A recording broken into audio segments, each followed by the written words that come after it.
When you think about businesses that are selling through the roof, like Aloe or Allbirds, sure, you think about a great product, a cool brand, and great marketing. But an often overlooked secret is actually the businesses behind the business, making selling, and for shoppers, buying, simple. For millions of businesses, that business is Shopify. Nobody does online business better than Shopify.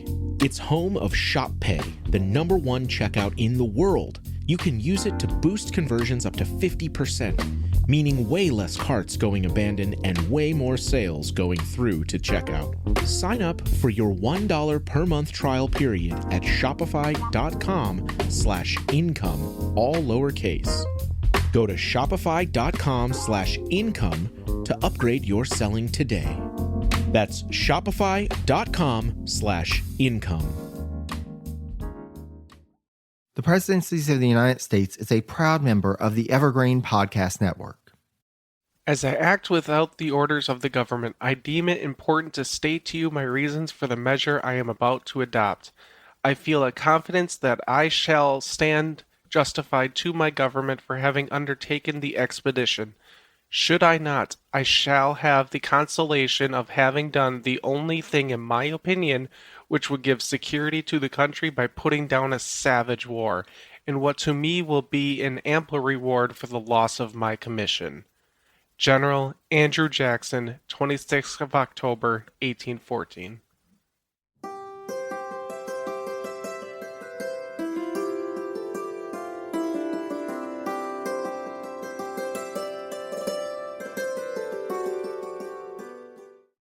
Those who have read ahead know where Andrew Jackson will be a couple of months after writing this letter to Secretary of War James Monroe that was the source of our opening quote. But I feel that it is my duty to tell you, dear listener, that Jackson would take a detour before making his way west to the Crescent City. Before we get to that, though, I'd like to welcome you to the Presidencies of the United States.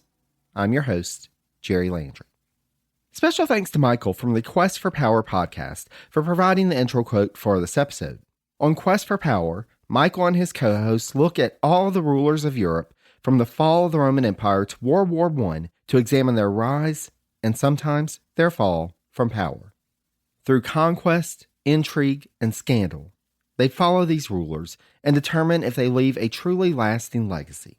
They've already covered such figures as Theodoric the Great, Clovis I, Odoacer, and even the scourge of God and destroyer of civilizations himself, Attila the Hun. Personally, I can't wait to see where the quest leads Michael and his co-host in their new season. You can find Quest for Power wherever fine podcasts can be found, or I'll have a link in the page for this episode on presidenciespodcast.com. I'd also like to do a special shout out to our newest patron, Elizabeth. The work of the Presidencies podcast is not something that's accomplished alone, and there are so many that have contributed in numerous ways over the years. Our patrons help to offset the various fees that come with hosting the podcast, as well as the cost of equipment and research materials to ensure that this is the scholarly and high-quality podcast that all of you deserve. So I cannot thank all of our patrons enough. If you would like to join Elizabeth and our other patrons in supporting the work of Presidencies for as little as $1 per month, just go to patreon.com/presidencies and sign up. Patrons at all levels get access to an ad-free feed of the podcast, as well as other perks depending on what level they sign up at. Folks at the $10 and above levels get to participate in a monthly chat with me about recent episodes, what's coming up in the podcast, or any other topic or questions about presidential history they may have. It's always great fun, and I love the opportunity to interact in real time with listeners of the podcast. With that said, thanks so much again to Elizabeth and all of our patrons for your support. And after this brief message, we'll pick up where we left off in the narrative. I'm Ken Harbaugh, host of Burn the Boats from Evergreen Podcasts. I interview political leaders and influencers, folks like award-winning journalist Soledad O'Brien and conservative columnist Bill Kristol, about the choices they confront when failure is not an option. I won't agree with everyone I talk to, but I respect anyone who believes in something enough to risk everything for it. Because history belongs to those willing to burn the boats. Episodes are out every other week wherever you get your podcasts. When we left Jackson last episode, he was in Mobile in mid-September 1814 overseeing the defense of that coastal town. Though the general was not able to get reinforcements to Fort Boyer once the British attack began, the fort held, and Jackson had to consider his next move. The new Secretary of War, James Monroe, sent word to Jackson on October 10th of intelligence that a British force was headed to New Orleans, and orders had been sent to the governors of Georgia, Kentucky, and Tennessee to ready 12,500 militia forces for him to use in the city's defense. Jackson, however, had other plans in mind. The general knew that the British already had control of another nearby strategic location that they could use as a base for an invasion. Again, as discussed last episode, the British were virtually in control of the Spanish-held town of Pensacola. In Jackson's mind, though the United States was not at war with Spain, the fact that Spanish officials had failed to keep the British out of their territory meant that they were no longer a neutral party. Thus, Jackson sent his explanation to Monroe the day after he left Mobile for Fort Montgomery on the Alabama River, where he would gather his forces for an invasion of what remained of Spanish West Florida. Jackson sent word to Spanish Governor Don Mateo Gonzalez Manrique, urging him to drive out both the British and native forces hostile to the U.S. from Pensacola, but Manrique knew there was little he could do. As noted by historian Joseph Stoltz III, quote, "By all accounts, the 500-man Pensacola garrison lacked motivation and coordination and had few supplies. The garrison's poor condition had been the reason the Spanish had allowed the British to land in the first place." Thus, Jackson marched his forces to Pensacola and, after sending one last warning to Spanish officials, on November 7th, the Americans and their native allies began their assault. Resistance faded within minutes. Governor Manrique surrendered, and Pensacola was Jackson's. There were still 2 outlying forts that needed to be secured in order to hold the harbor, but Jackson delayed. And the next morning, the British, quote, detonated the powder in the magazines at both forts, destroying them as they evacuated. While Jackson would not be able to hold Pensacola without those outlying forts, he had accomplished his goal in driving out the British from Pensacola. The general could not rest on his laurels, however, for he soon received word of gathering British forces in the Gulf region who intended to take New Orleans. Beyond just no longer having Pensacola as a base from which to launch their strike, the British forces preparing for an assault on New Orleans had decided that they would no longer rely on either native allies or Spanish support to carry out operations in the southern U.S. From Jamaica, British Admiral Sir Alexander Cochrane decided that, though it was preferable, he didn't need either Mobile or Pensacola as a base. They would just launch a direct assault on New Orleans. The big decision for Cochrane, however, was which approach to take. As noted by Owsley, quote, students of the New Orleans campaign generally considered that there were at least 7 possible routes the British might have used to attack New Orleans from the Gulf of Mexico. Naturally, going up the Mississippi River was the ideal route, but as it was the most obvious approach, it was also the best defended, as it, quote, was guarded by forts and batteries. If the British overtures to Jean Lafitte and the privateers of Barataria had proven successful, Barataria Bay had, quote, a number of narrow channels leading to the Mississippi across from New Orleans, which the Baratarians used to get their black market goods from their ships to the Crescent City. Bayou Lafourche to the west was also a possibility, but, as noted by Owsley, quote, because of its length and narrowness, it could be easily obstructed. One then had to turn to the east. River Enchain and Bayou Théoboeuf were also a possibility, but this approach was, quote, navigable by small boats only, and were also easily defended. Lake Borgne offered 3 separate approaches, and indeed, one up, quote, the narrow straits known as the Rigolets was the original choice by the British. However, they were forced to abandon that plan due to, quote, the shortage of light vessels chartered in Jamaica. Meanwhile, Jackson reacted to news of the impending invasion by sending his trusted right-hand man, General John Coffee, with a force of 2,000 to meet Kentucky and Tennessee militia forces headed downriver, while sending scouts, quote, to the mouth of the Mississippi to discover sites on which batteries might be erected that would command the river and prevent the British from crossing the bar. With that done, and other troops sent back to Mobile to defend that port, Jackson took 2,000 of his men from Pensacola, bound for New Orleans, arriving in the Crescent City on December 1st.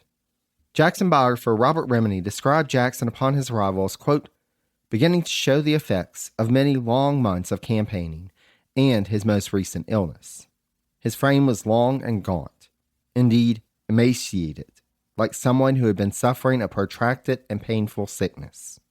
His complexion was sallow and unhealthy, but his carriage was very erect, and the strength, if not the fierceness, of his countenance bespoke a spirit that willed mastery over his damaged body. Indeed, he quickly set to work upon his arrival.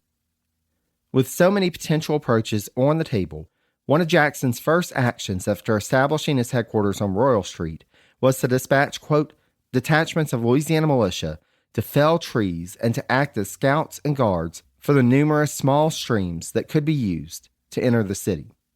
In order to deal with the less easily defended approaches, Jackson worked with Lieutenant Thomas App Catesby Jones of the Navy to station gunboats in Lakes Bourne and Pontchartrain, as well as sent companies of New Orleans militia to man Forts St. John and Petit Coquille on Lake Pontchartrain. Jackson also ordered additional batteries to be erected at Fort St. Philip along the Mississippi. Even with all these preparations, however, it was clear that more help was needed, and Jackson would turn to some unconventional sources for support.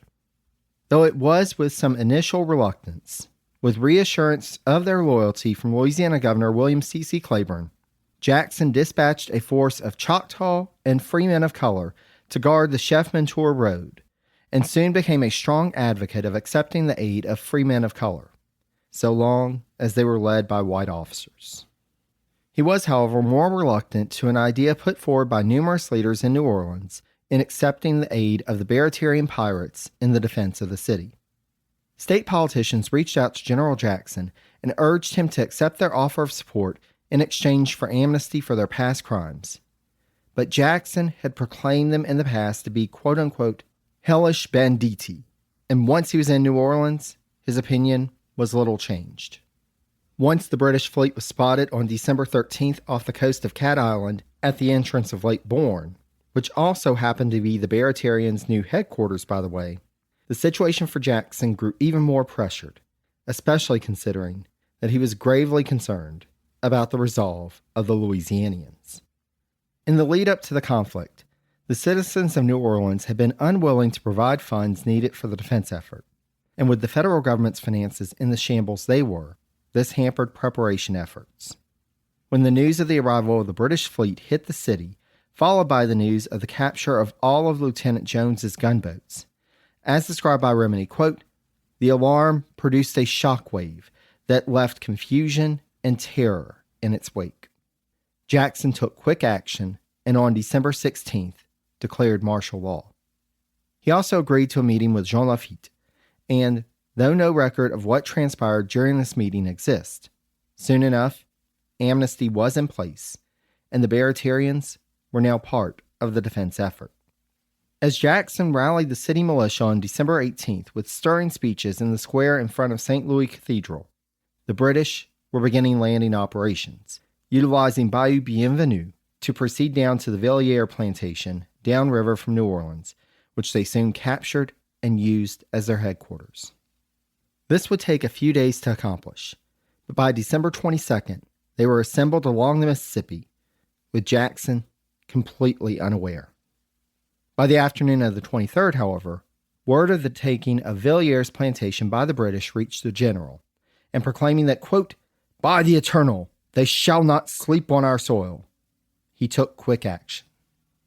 Jackson assembled what troops he could and mobilized the little over 2,000 individuals under his command to attack the British invaders. At around 7:30 p.m., an American naval vessel on the river fired at the British position, and Jackson ordered a frontal assault. The skirmish, which ended with the Americans retreating after British reinforcements began to arrive, resulted in a casualty count of over 10% on both sides. Both the British and the Americans felt that it was a victory, but the most important results of the skirmish were that the British advance was halted. Jackson was able to assess the strength of the position, and his forces were able to withdraw to, quote, a defensive position behind the old, partly filled Rodriguez Canal. An American force that had been positioned downriver from the British attacked their rear the next day and, quote, served as a diversionary action as Jackson worked to position his main force to maximum benefit. Meanwhile, a new British commander, General Sir Edward Pakenham, arrived on the scene on Christmas Day to take command and, according to historian Frank Lawrence Owsley Jr., quote, was not pleased with the position in which he found his army.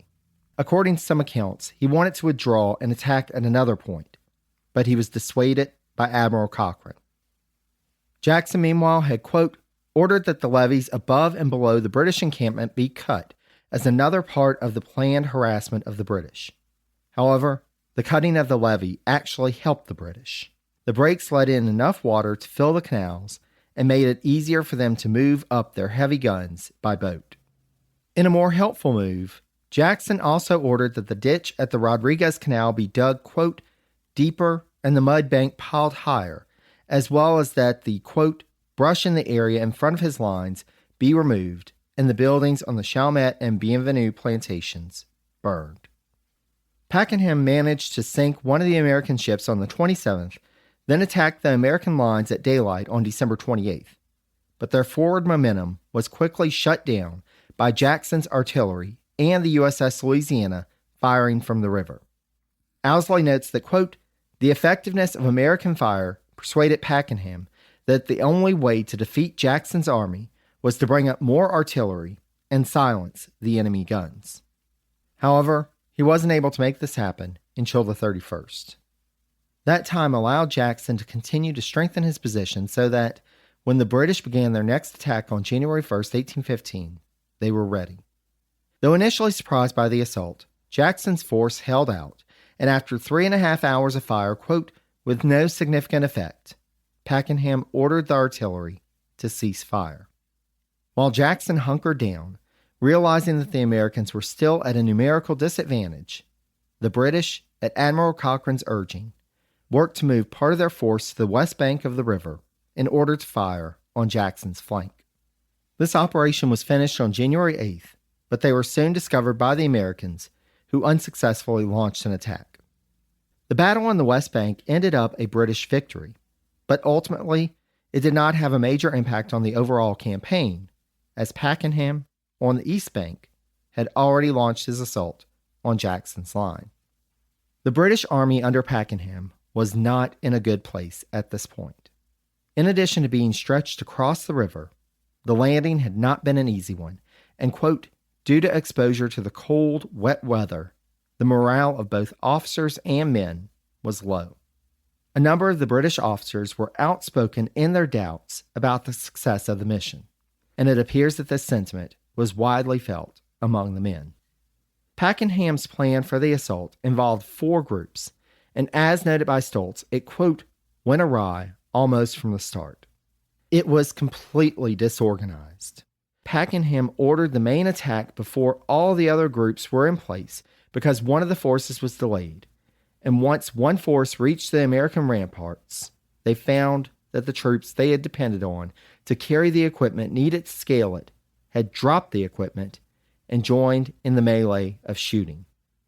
Pakenham had been counting on the cover of darkness and fog with an early morning assault, but the delay in the commencement of the assault lost the advantage of darkness, and the winds of southeast Louisiana soon cleared the fog once Pakenham's force neared firing range. Jackson managed to maintain discipline in his lines, and after 2 hours, it was all done. The British suffered heavy losses, with 2 out of the 4 generals on the ground killed, including Pakenham, while another was wounded. Overall, 291 British troops were killed, while 1,262 were wounded, and 484 were captured. The Americans, on the other hand, over a 4-day period, which included the battle on the West Bank, had suffered only 55 deaths, 185 wounded, and 93 missing. The inclusion of the Baratarians in the defense effort proved pivotal to ensure that Jackson's force had the supplies they needed, and some of the privateers proved to be experts at artillery. This didn't mean, however, that the campaign was completely over.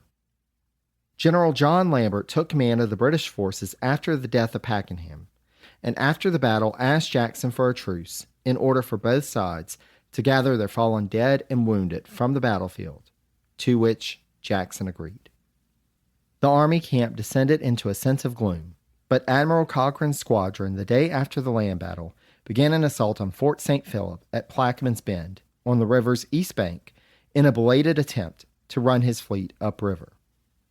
However, after 9 days of failure and the Americans being resupplied by long-range firepower, after dawn on January 18th, the British weighed anchor and retreated down the river. At this point, there was no choice for Lambert. A prisoner exchange was carried out, and on the evening of the 18th, the British concluded their withdrawal from the battlefield. By the evening of January 27th, the British land forces were fully re-embarked and sailed away. New Orleans was saved. But the British still were not done. Lambert's forces had received reinforcements prior to their retreat from Louisiana, so Lambert and Cochrane dusted off the idea of taking Mobile and then leading a land force back to New Orleans. Lambert, however, insisted on the British taking Fort Boyer, which would open the main harbor channel to their fleet. The American defenders of the fort were slow to take action, even when scouts spotted the British landing on February 8th, and after an assault lasting a few days, on the afternoon of February 11th, the American commander was forced to surrender.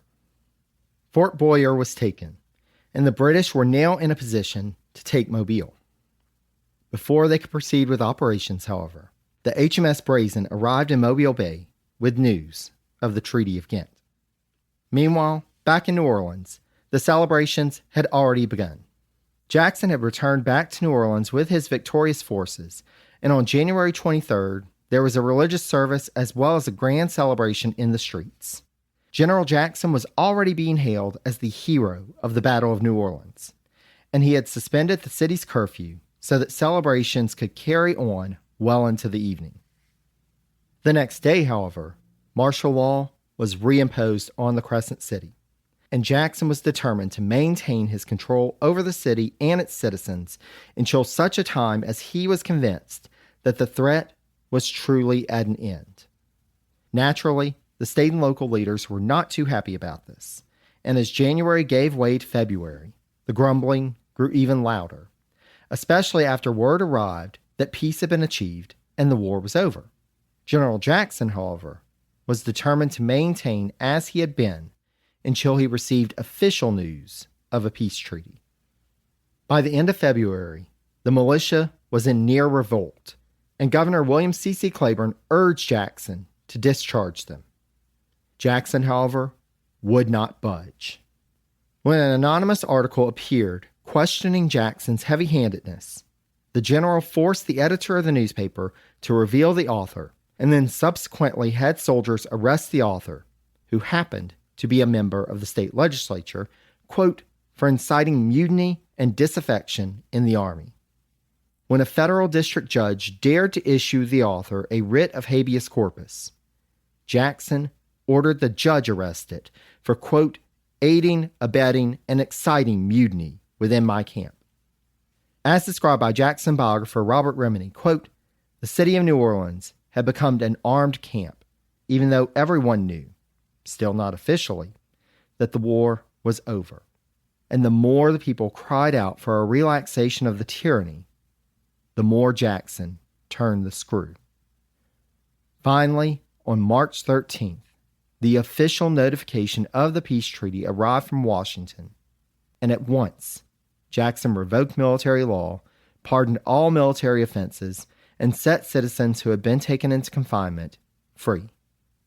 The war was finally over.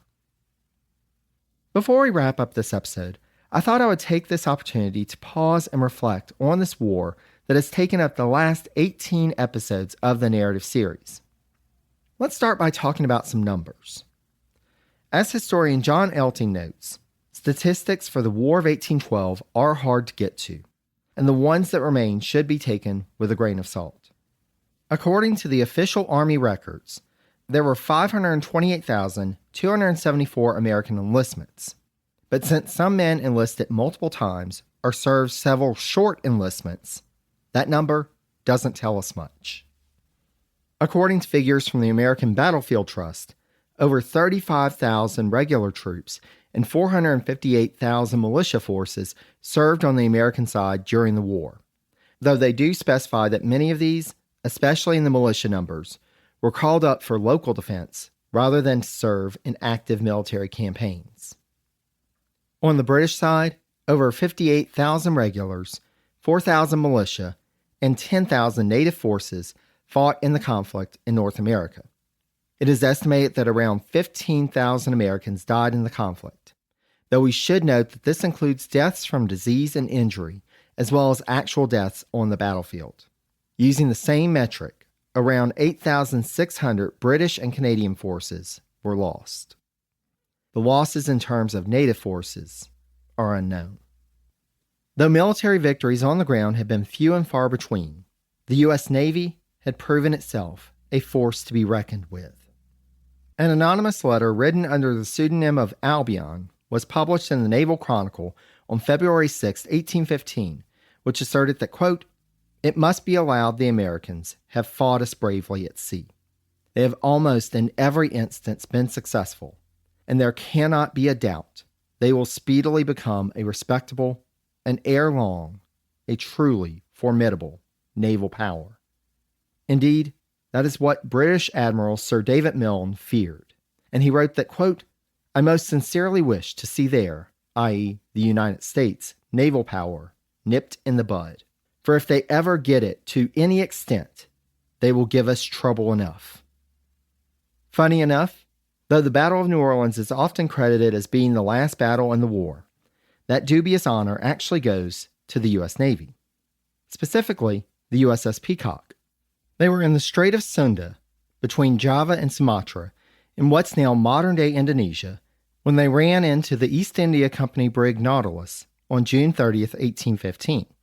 Though the Nautilus informed those aboard the Peacock that the war was over, as they had not received any official word as such from the U.S. government, they demanded the Nautilus submit to them.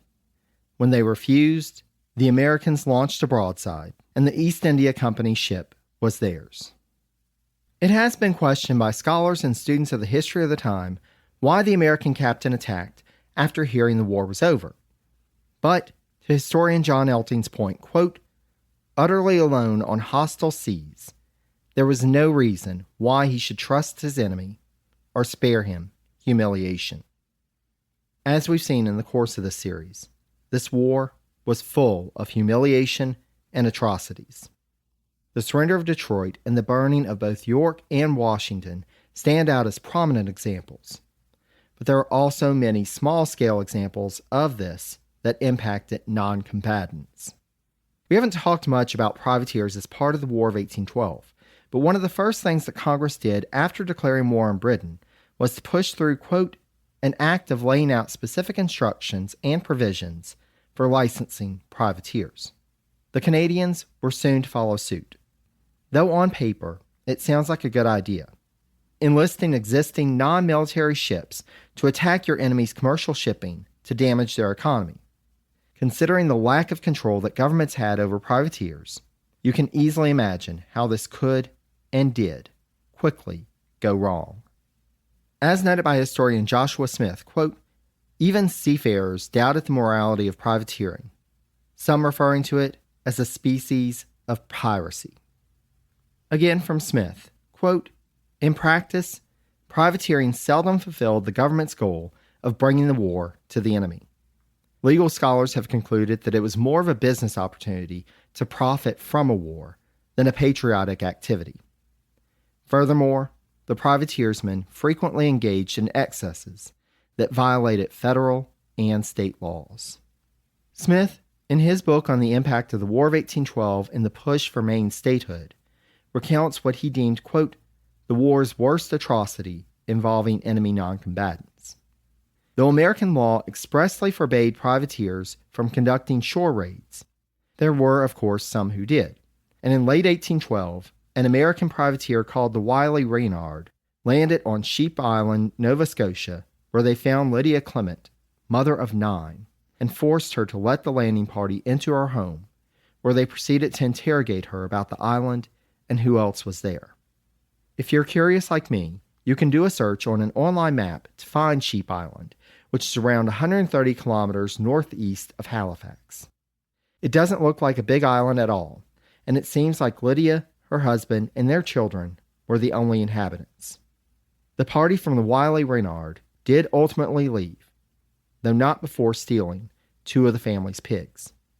The next day, the children stumbled upon the body of their father, who the landing party from the Wiley Reynard had murdered before harassing Lydia. British authorities would capture the Wiley Reynard a couple of days later, and the ship's lieutenant was retained for trial for murder. As the British courts sought justice for the Clement family, American prisoners of war held by the United Kingdom, unfortunately, did not always get the justice they deserved. As noted by historian Gene Allen Smith, quote, American prisoners were marched off to one of several ill-provisioned prison camps. Army officers would often be exchanged quickly or even paroled, while soldiers languished. When the British captured seagoing privateers, they gave the American sailors, known as tars, the opportunity to join the British Navy. Those who refused to fight their fellow Americans would be transported to Dartmoor Prison in Devon, outside of Plymouth, England, and to other prisons used by the British. During the war, the British incarcerated more than 6,550 Americans at Dartmoor Prison, and 14.5%, or 955, were not white. Dartmoor itself was described as, quote, a God-forsaken place with 3 concentric walls and a natural moat surrounding it, making escape almost impossible. This didn't mean that folks wouldn't try, especially when, on December 29, 1814, the American sailors at the prison learned about the Treaty of Ghent. Black sailors celebrated the peace by raising flags, quote, emblazoned with the words, free trade and sailors' rights, and playing Yankee Doodle Dandy. Again from Smith, quote, the prison's public space became a venue to express American honor and pride, as well as black solidarity, collective rights, and displeasure at being kept under British confinement for the remainder of the following winter. As was the case with General Jackson and the commander of the USS Peacock, without official release orders for the prisoners, the British commandant could not just set them free, and the prisoners' agitation grew. On April 5th, after the commandant returned to the prison from a trip and learned that a near riot had occurred the previous day, he ordered 200 additional soldiers to be deployed. The following evening, when it was nearly time for prisoners to return to their quarters, the bell rang early, and the American sailors gathered close to the gate to see what was happening. They, quote, drew closer and closer to the gate, giving the appearance that they would force themselves through. Then some sailors began yelling, Kino, Kino, which meant a prison free-for-all. The commandant and his soldiers came on the scene, with others positioned on the wall above the yard. They attempted to force, quote, the agitated crowd back into the yard, but the sailors grew ever more antagonistic. Supposedly, stones were thrown by the Americans at the soldiers, and before the situation could be brought under control, someone shouted, fire. With the first volley, the British intentionally fired over the heads of the prisoners, but seeing that no one was wounded, the Americans, quote, pushed harder toward the soldiers, threatening the British to load their guns. They did, and they took aim and fired on the sailors. They, quote, then thrust their bayonets into any nearby American. But by that point, the prisoners were fleeing for safety with guards in pursuit. During the course of 3 minutes, 7 American prisoners were killed, while 6 sustained injuries requiring amputation, 2 of whom died afterwards, and 50 others were wounded. When the first American prisoners were marched to the coast to board a ship to take them to freedom, quote, they carried a large white banner on which was painted a tomb with the goddess of liberty weeping over it, and a murdered sailor at her feet. The cry of "Columbia weeps and we remember" became popular amongst the Dartmoor survivors, the last of whom was freed in July. While for some, the war brought tragedy and death, for others, it brought freedom. On the ground, both in the United States and Canada, lives were shaped and reshaped by this conflict. In terms of enslaved individuals granted their freedom by escaping behind British lines during the war, though there is no way to be assured of the exact number, when the U.S. and Britain came to an agreement in November 1826 for the British to provide compensation for the claims of American enslavers for losses during the war, they agreed upon a total of 3,582 individuals who had been freed from enslavement. The largest number came from Virginia, 1,721, while an additional 833 from Georgia, 714 from Maryland, 259 from Louisiana, and scattered numbers from other southern states as well as the District of Columbia obtained their freedom. For this, the British paid just over $1.2 million towards the claims. This was only a drop in the bucket of emancipation for the over 1.1 million people enslaved in the U.S. at that time. Though technically neither Britain nor the U.S. gained land from one another as part of the conflict, the Americans came out with territorial acquisitions with the occupation of the Mobile district from the Spanish and the territory ceded by the Muskogee from the Creek War. Spain remained in control of East Florida, but just barely. So what are we to make of this conflict that caused such disruption and loss of life with little gained? As historian Walter Borman writes in his book about the war, quote, "In some respects, it was a silly little war, fought between creaking sailing ships and inexperienced armies, often led by bumbling generals. In the retrospect of 2 centuries of American history, however, the War of 1812 stands out as the coming of age of a nation." With all respect to Borman, it didn't take centuries of reflection to reach that conclusion. In May 1816, Albert Gallatin wrote that, quote, "The war has renewed and reinstated the national feelings and characters which the Revolution had given, and which were daily lessened. The people now have more general objects of attachment with which their pride and political opinions are connected. They are more American.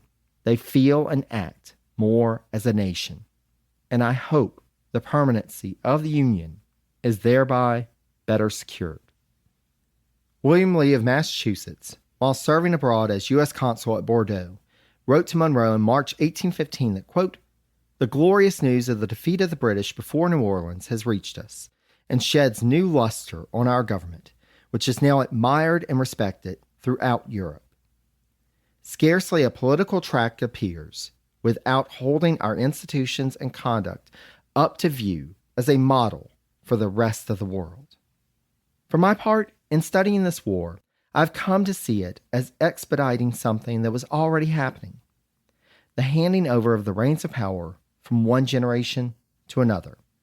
Though there were some folks who would remain on the stage a bit longer, we've already started to see younger leaders emerge, some who had little or no memories of the Revolution and would carry their experiences in this war with them as they work to guide the nation in the post-war period.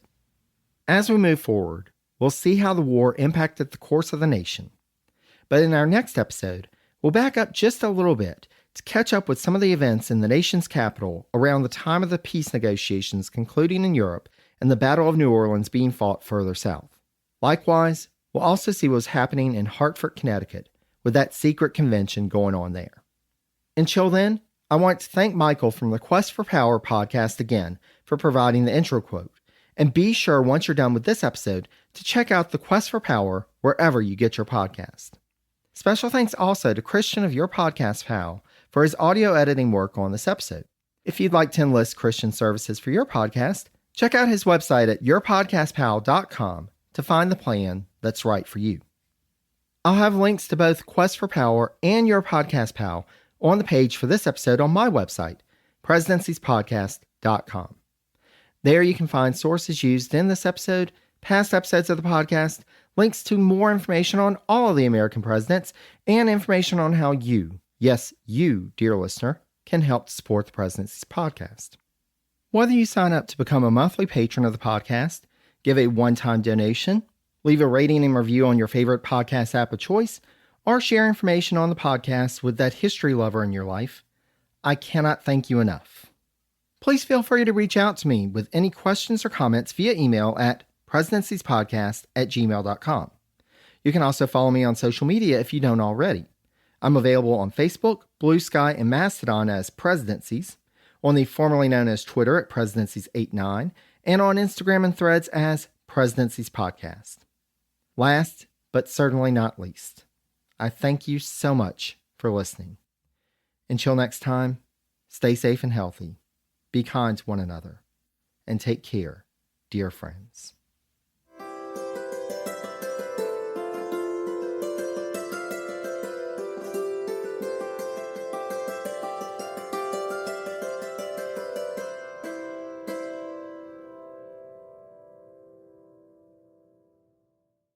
Hello, this is Gary Chahot welcoming you to check out the French History Podcast. Our main show covers the history of France from the first humans until present. If you liked Mike Duncan's The History of Rome and wanted a similar program covering the land of beauty, culture, and love, we are exactly that.